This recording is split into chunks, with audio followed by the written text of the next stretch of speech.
So here I am, Monday morning after a good long weekend of two wonderful weddings. I'm physically spent. So I'm rehabbing my body in my life-saving outdoor clawfoot tub. I pulled this thing out of a burnt building with a friend, and my landlord for some reason had a washer dryer set outside, so we got hot water pumped right outside my house. And this thing saves my life. Whew.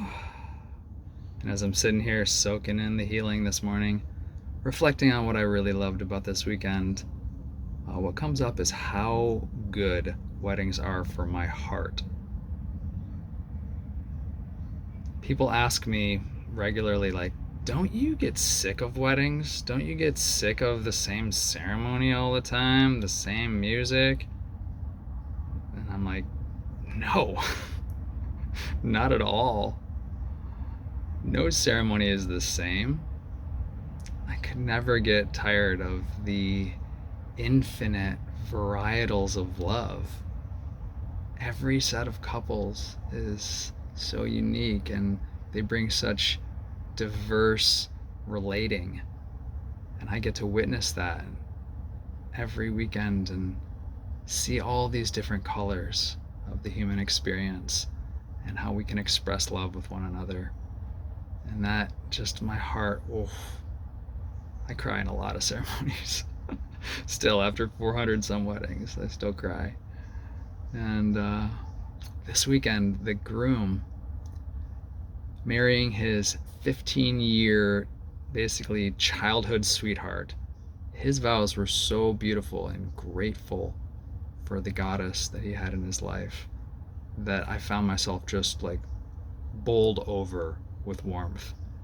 And I love how that's impacting me.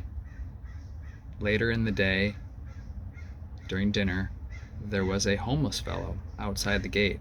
We were downtown Oakland at Lake Merritt, so there was a gate around the venue.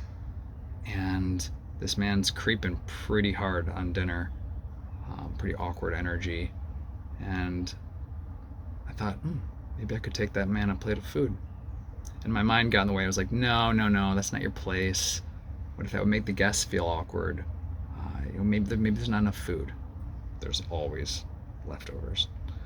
And I dropped out of my head and into my heart. And before I even knew it, like I was walking over to the caterer and talking to this fellow and saying, hey, are there leftovers? Might we give that man a plate over there? And he said, yeah, there's totally leftovers. We were all thinking about getting him a plate, but none of us had acted on it. And I was like, I'll do it. So I grabbed a paper plate and filled it up and took it over to him. And the gratitude on this man's face, oh my God, like shining, shimmering, incredible gratitude. And he thanked me and went on his way. So the guests, had a less awkward experience, less creeping going on, thanks to my loving gesture. Love moving through me from the groom's vows. And interestingly enough, later in the night during the dance party, he showed up again, but this time not with creepy energy. He was raging, dancing outside of the gates, and one of the guests made her way over to him and danced with him, and it took the crowd to the next level. Everyone was screaming. It was so fun. And I got a little grainy video of it from afar, and I'll show it to you, but I warn you, it's explicit.